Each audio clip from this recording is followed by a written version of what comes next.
Assalamualaikum warahmatullahi wabarakatuh. Kami dari kelompok 3 ingin mempresentasikan hasil dari makalah yang kami buat yang berjudul Konstitusi dan Tata Perundang-undangan Indonesia. Saya Alfilia Trimaulina bersama teman saya, yaitu Tri Arisandi. Pengertian konstitusi. Terdapat dua istilah terkait dengan norma atau ketentuan dasar dalam kehidupan kenegaraan dan kebangsaan. Kedua istilah ini adalah konstitusi dan perundang-undangan dasar. Konstitusi berasal dari bahasa Prancis, yaitu constituer, yang berarti membentuk. Maksud dari istilah ini ialah pembentukan, penyusunan, atau pernyataan akan suatu negara.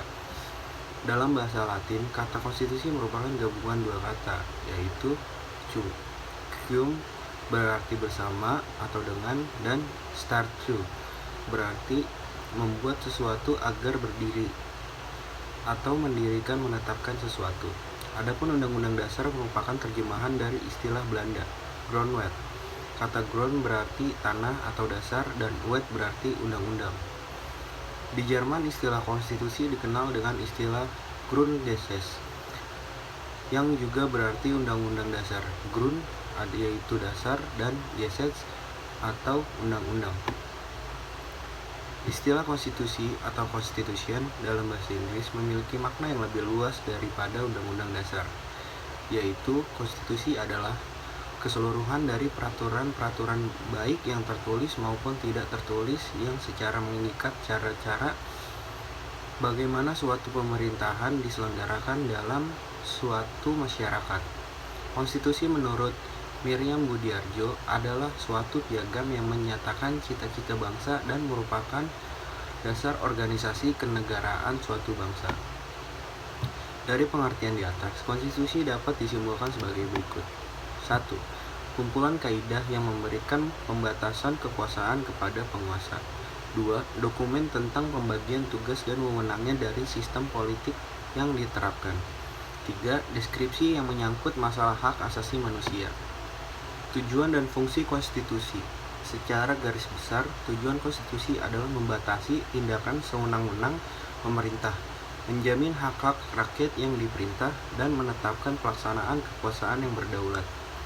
Menurut Bigirmanan, hakikat dari konstitusi merupakan perwujudan paham tentang konstitusi atau konstitusi nasionalisme, yaitu pembatasan terhadap kekuasaan pemerintah di suatu pihak dan jaminan terhadap hak-hak warga negara maupun setiap penduduk di pihak lain. Sedangkan menurut Sri Sumantri, dengan mengutip pendapat Steinbeck, menyatakan bahwa terdapat 3 materi muatan pokok dalam konstitusi, yaitu 1. Jaminan hak asasi manusia. 2. Susunan ketatanegaraan yang bersifat mendasar. 3. Pembagian dan pembatasan kekuasaan. Dalam paham konstitusi demokratis, dijelaskan bahwa isi konstitusi meliputi anatomi kekuasaan atau kekuasaan politik, tunduk pada hukum, jaminan dan perlindungan hak-hak asasi manusia, peradilan yang bebas dan mandiri, pertanggungjawaban kepada rakyat atau akuntabilitas publik sebagai sendi utama dari asas kedaulatan rakyat. Sedangkan fungsi konstitusi atau undang-undang dasar terbagi dua, yaitu menentukan dan membatasi kekuasaan penguasa negara dan penjaminan hak-hak asasi manusia. Melalui pembagian kekuasaan negara, konstitusi menentukan dan membatasi kekuasaan penguasa. Sedangkan melalui aturan tentang hak asasi, konstitusi memberi pemerintah agar penguasa negara melindungi hak asasi manusia warga negara dan atau penduduknya. Sejarah perkembangan konstitusi. Konstitusi sebagai suatu kerangka kehidupan politik telah lama dikenal sejak zaman Yunani yang memiliki beberapa kumpulan hukum. Sejalan dengan perjalanan waktu, pada masa Kekaisaran Roma, pengertian konstitusi atau constitutiones mengalami perubahan makna. Ia merupakan suatu kumpulan ketentuan serta peraturan yang dibuat oleh para kaisar, pernyataan dan pendapat ahli hukum, negarawan, serta adat kebiasaan setempat selain undang-undang. Konstitusi Roma memiliki pengaruh cukup besar sampai abad pertengahan yang memberikan inspirasi bagi tumbuhnya paham demokrasi, perwakilan, dan nasionalisme. Dua paham inilah yang merupakan cikal bakal munculnya paham konstitusionalisme modern. Selanjutnya pada abad ke-7 zaman klasik, lahirlah Piagam Madinah atau Konstitusi Madinah. Piagam Madinah yang dibentuk pada awal masa klasik Islam atau tahun 622 Masehi merupakan aturan pokok tata kehidupan bersama di Madinah yang dihuni oleh bermacam kelompok dan golongan, Yahudi, Kristen, Islam, dan lainnya. Konstitusi Madinah merupakan satu bentuk konstitusi di dunia yang telah memuat materi sebagaimana layaknya konstitusi modern dan telah mendahului konstitusi-konstitusi lainnya di dalam meletakkan dasar pengakuan terhadap hak asasi manusia. Sejarah lahir dan perkembangan konstitusi di Indonesia. Sebagai negara hukum, Indonesia memiliki konstitusi yang dikenal dengan Undang-Undang Dasar atau UUD 1945. Undang-Undang Dasar 1945 dirancang sejak 29 Mei 1945 sampai 16 Juli 1945 oleh Badan Penyelidik Usaha-Usaha Persiapan Kemerdekaan Indonesia atau BPUPKI yang beranggotakan 62 orang, diketuai oleh Mr. Rajiman Widyodiningrat. Tugas pokok badan ini sebenarnya menyusun rancangan UUD. Namun dalam praktik persidangan yang berjalan berkepanjangan, khususnya pada saat membahas masalah dasar negara. Di akhir sidang 1, BPUPKI berhasil membentuk panitia kecil yang disebut dengan Panitia 9. Panitia ini pada tanggal 22 Juni 1945 berhasil mencapai kompromi untuk menyetujui sebuah naskah Mukadimah UUD. Hasil Panitia 9 ini kemudian diterima dalam sidang 2 BPUPKI pada tanggal 11 Juli 1945. Setelah itu Soekarno membentuk panitia kecil pada tanggal 16 Juli 1945 yang diketuai oleh Supomo dengan tugas menyusun rancangan Undang-Undang Dasar dan membentuk panitia untuk mempersiapkan kemerdekaan, yaitu Panitia Persiapan Kemerdekaan Indonesia atau PPKI. Keanggotaan PPKI berjumlah 21 orang dengan Ketua Insinyur Soekarno dan Muhammad Hatta sebagai wakilnya.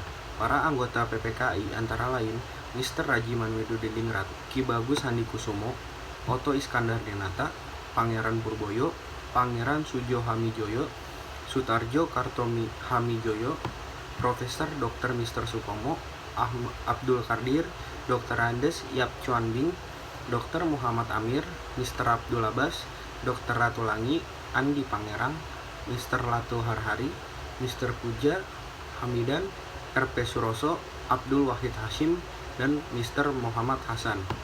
Dalam perjalanan sejarah, Konstitusi Indonesia telah mengalami beberapa kali perubahan baik nama maupun substansi materi yang dikandungnya. Perjalanan sejarah Konstitusi Indonesia yaitu Undang-Undang 1945, 18 Agustus sampai 1945, sampai 27 Desember 1949. Saat Indonesia diproklamasikan pada tanggal 17 Agustus 1945. Indonesia yang baru ini belum mempunyai UUD. Sehari kemudian pada tanggal 8 Agustus 1945, rancangan Undang-Undang Dasar disahkan oleh PPKI sebagai Undang-Undang Dasar Republik Indonesia setelah mengalami beberapa proses. 2. Konstitusi Republik Indonesia Serikat 27 Desember 1949 sampai 17 Agustus 1950. Perjalanan negara baru Republik Indonesia ternyata tidak luput dari rongrongan pihak Belanda yang menginginkan untuk kembali berkuasa di Indonesia. Akibatnya, Belanda mencoba untuk mendirikan negara-negara seperti negara Sumatera Timur, negara Indonesia Timur, negara Jawa Timur, dan sebagainya. Dan itu mengakibatkan diadakannya KMB yang melahirkan negara Republik Indonesia Serikat, sehingga Undang-Undang Dasar yang seharusnya berlaku untuk seluruh negara Indonesia hanya berlaku untuk negara Republik Indonesia Serikat saja. 3. Undang-Undang Dasar Sementara UUDS Republik Indonesia 1950, 17 Agustus 1950 sampai dengan 5 Juli 1959.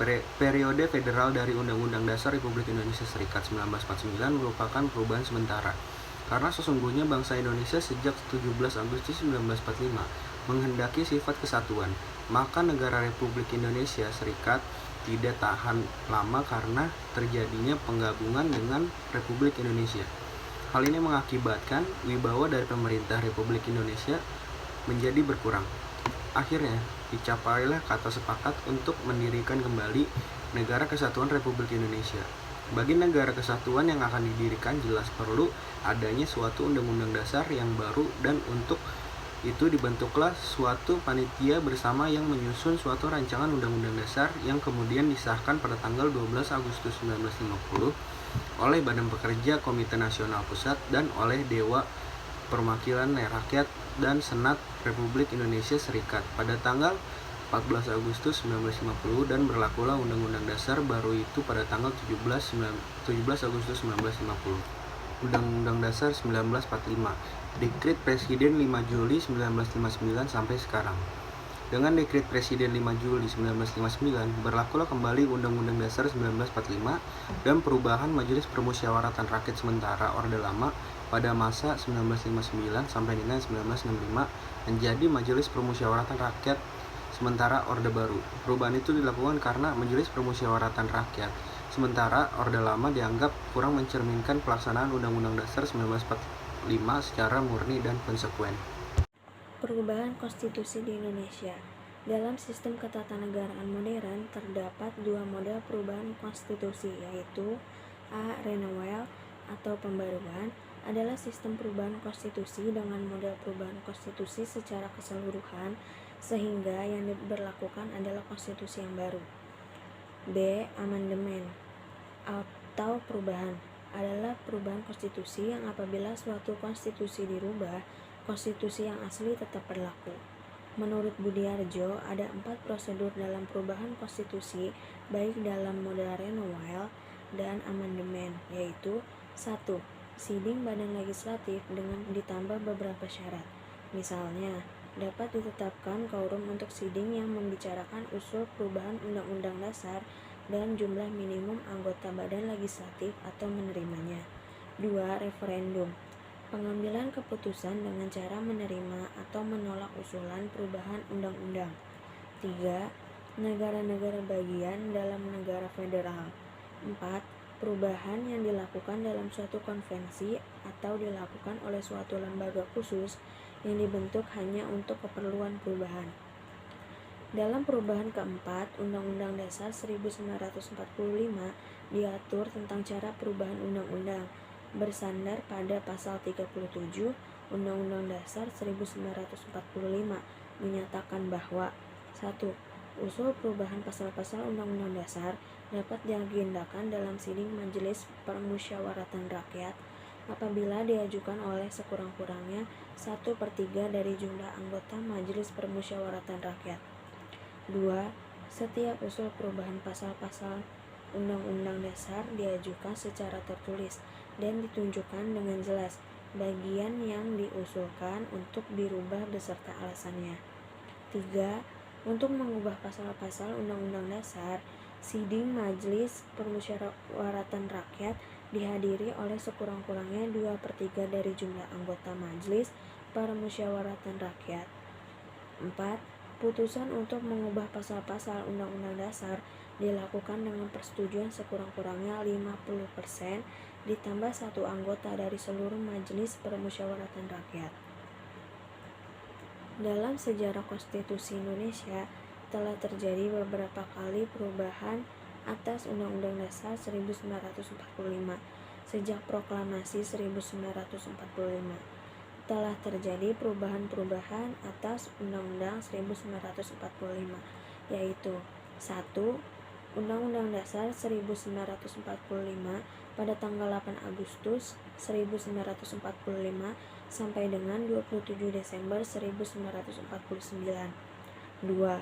Konstitusi Republik Indonesia Serikat pada tanggal 27 Desember 1949 sampai dengan 17 Agustus 1950. 3. Undang-Undang Dasar Sementara Republik Indonesia pada tahun 1950 tanggal 17 Agustus 1950 sampai dengan 5 Juli 1959. 4. Undang-Undang Dasar 1945 yaitu pada tanggal 5 Juli 1959 sampai dengan 19 Oktober 1999. 5. Undang-Undang Dasar 1945 dan Perubahan 1, yaitu pada tanggal 19 Oktober 1999 sampai dengan 18 Agustus tahun 2000. 6. Undang-Undang Dasar 1945 dan Perubahan 1 dan Perubahan 2 pada tanggal 18 Agustus tahun 2000 sampai dengan 9 November tahun 2001. 7. Undang-Undang Dasar 1945 dan Perubahan 1, 2, dan 3 pada tanggal 9 November 2001 sampai dengan 10 Agustus 2002. 8. Undang-Undang Dasar 1945 dan Perubahan 1, 2, 3, dan 4 pada tanggal 10 Agustus 2002.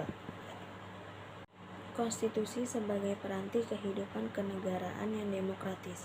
Sebagai sebuah aturan dasar yang mengatur kehidupan berbangsa dan bernegara, maka sepatutnya konstitusi dibuat atas dasar kesepakatan bersama antar negara dan warga negara, agar satu sama lain merasa bertanggung jawab serta tidak terjadi penindasan yang kuat terhadap yang lemah. Jika konstitusi dipahami sebagai pedoman dalam kehidupan berbangsa dan bernegara, maka konstitusi memiliki kaitan yang cukup erat dengan penyelenggaraan pemerintah dalam sebuah negara. Konstitusi merupakan media bagi terciptanya kehidupan yang demokratis bagi seluruh warga negara. Dengan kata lain, negara yang memilih demokrasi sebagai sistem ketatanegaraannya, maka konstitusi merupakan aturan yang dapat menjamin terwujudnya demokrasi di negara tersebut, sehingga melahirkan kekuasaan atau pemerintahan yang demokratis pula. Kekuasaan yang demokratis dalam menjalankan prinsip-prinsip demokrasi perlu dikawal oleh masyarakat sebagai pemegang kedaulatan, agar nilai-nilai demokrasi yang diperjuangkan tidak diselewengkan. Maka partisipasi warga negara dalam menyuarakan aspirasi perlu ditetapkan di dalam konstitusi untuk berpartisipasi dalam proses-proses kehidupan bernegara. Secara umum, konstitusi yang dapat dikatakan demokratis mengandung prinsip-prinsip dasar demokrasi dalam kehidupan bernegara, yaitu 1. Menempatkan warga negara sebagai sumber utama kedaulatan. 2. Mayoritas berkuasa dan terjaminnya hak minoritas. 3. Adanya jaminan penghargaan terhadap hak-hak individu, warga negara dan penduduk negara. 4. Pembatasan pemerintahan. 5.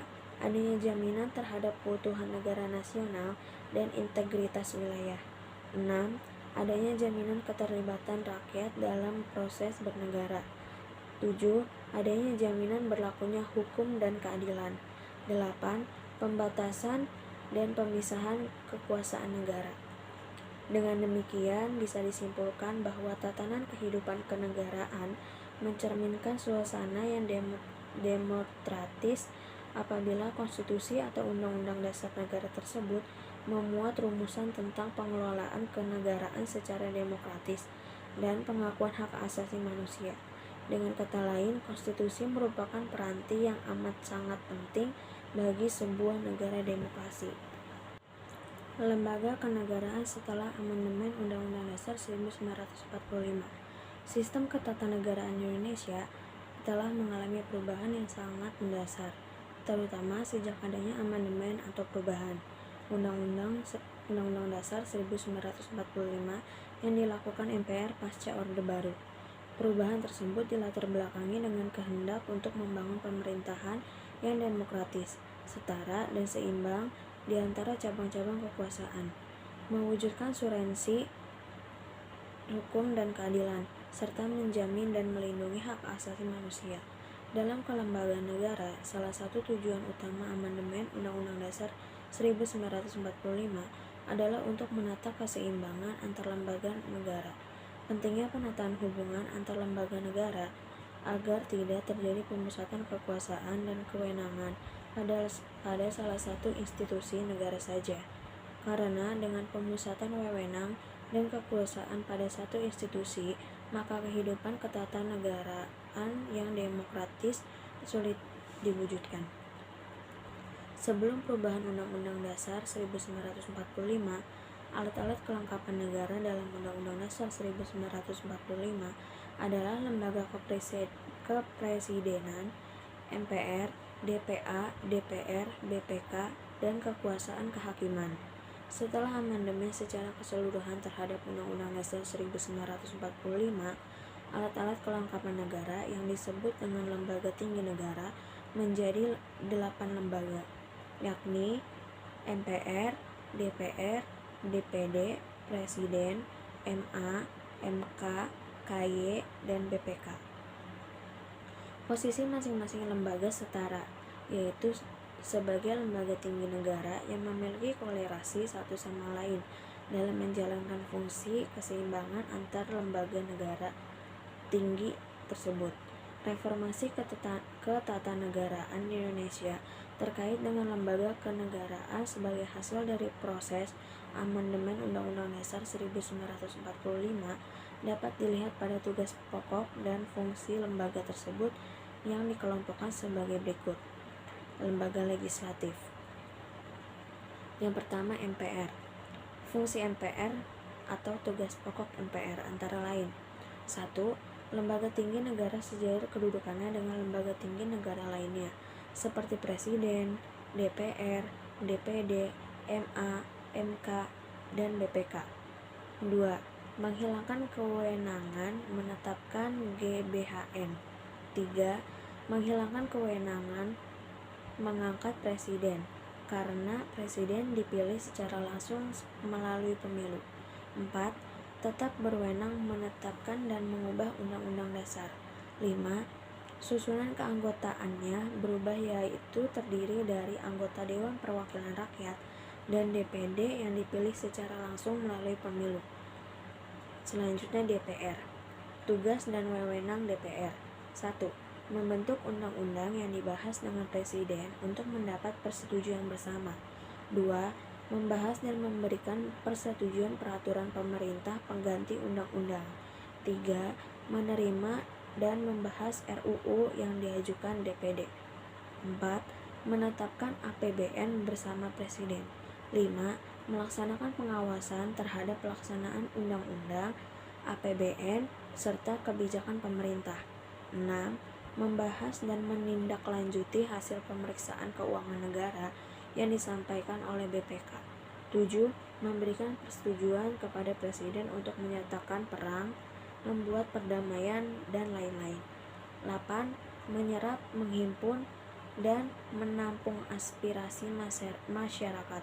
9. Mempertegas fungsi DPR, yaitu fungsi legislasi, fungsi anggaran, dan fungsi pengawasan sebagai mekanisme kontrol antar lembaga negara.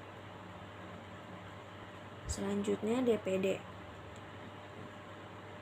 DPD yaitu pengajuan usul, ikut dalam pembahasan, dan memberikan pertimbangan yang berkaitan dengan bidang legislasi tertentu. Kedua, pengawasan atas pelaksanaan undang-undang tertentu. Selanjutnya, lembaga eksekutif.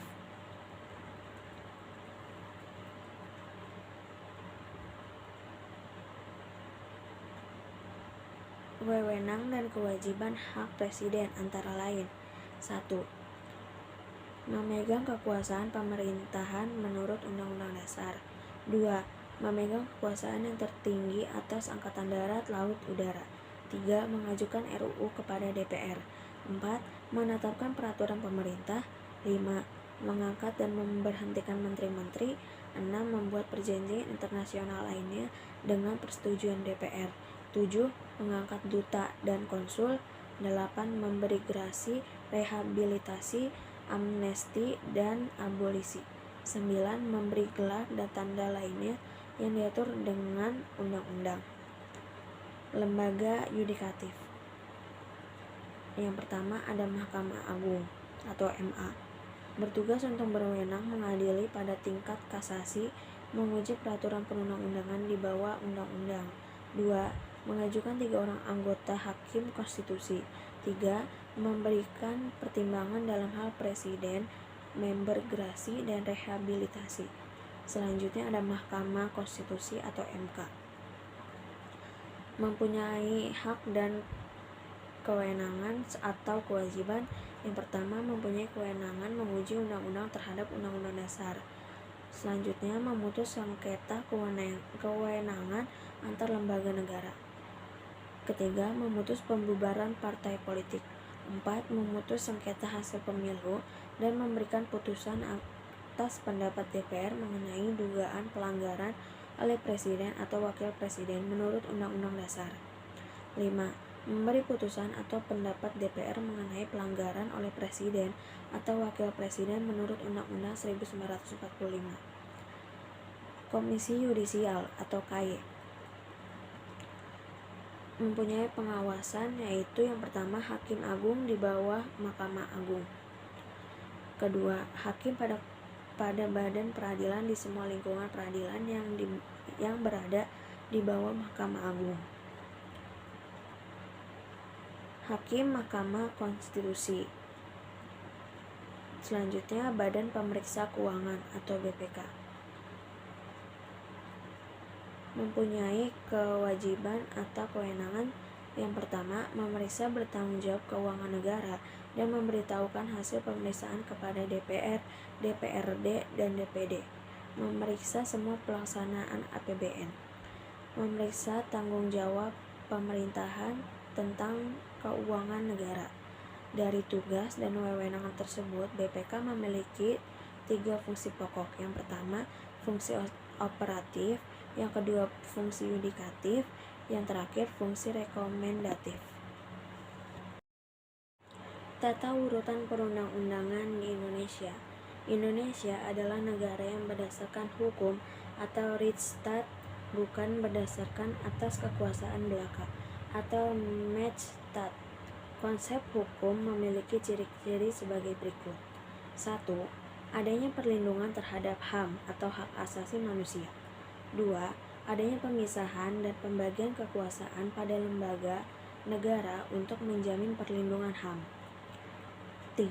Pemerintahan berdasarkan peraturan. 4.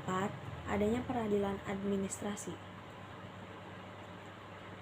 Di awal tahun 1966 melalui ketetapan MPRS nomor 20 MPRS 1996 lampiran 2 disebutkan bahwa hierarki atau tata urutan peraturan perundang-undangan Indonesia adalah sebagai berikut.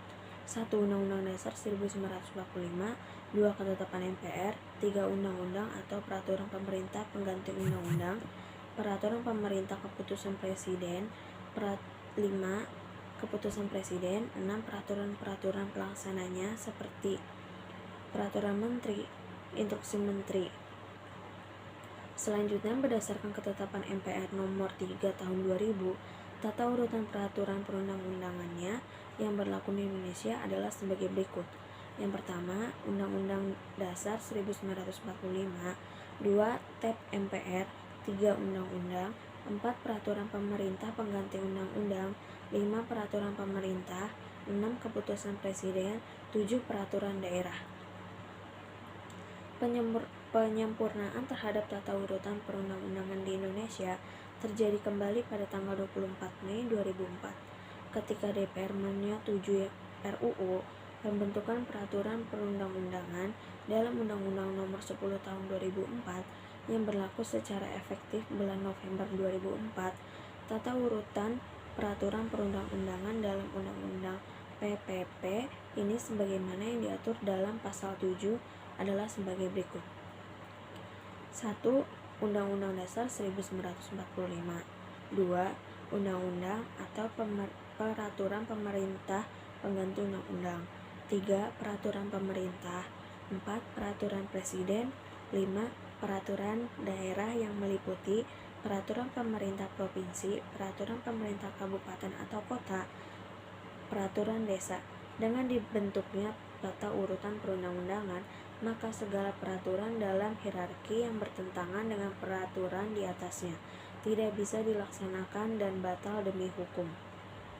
Kesimpulan dari makalah ini adalah konstitusi merupakan kumpulan prinsip-prinsip yang mengatur kekuasaan pemerintah, pihak yang diperintah atau rakyat, dan hubungan di antara keduanya. Yang kedua, tujuan konstitusi adalah membatasi tindakan sewenang-wenang pemerintah, menjamin hak-hak rakyat yang diperintah, dan menetapkan pelaksanaan kekuasaan yang berdaulat. Adapun fungsi konstitusi adalah sebagai dokumen nasional dan alat untuk membentuk sistem politik dan sistem hukum negaranya. Yang ketiga, konstitusi demokrasi meliputi 1. Anatomi kekuasaan atau kekuasaan politik tunduk pada hukum. 2. Jaminan dan perlindungan hak-hak asasi manusia. 3.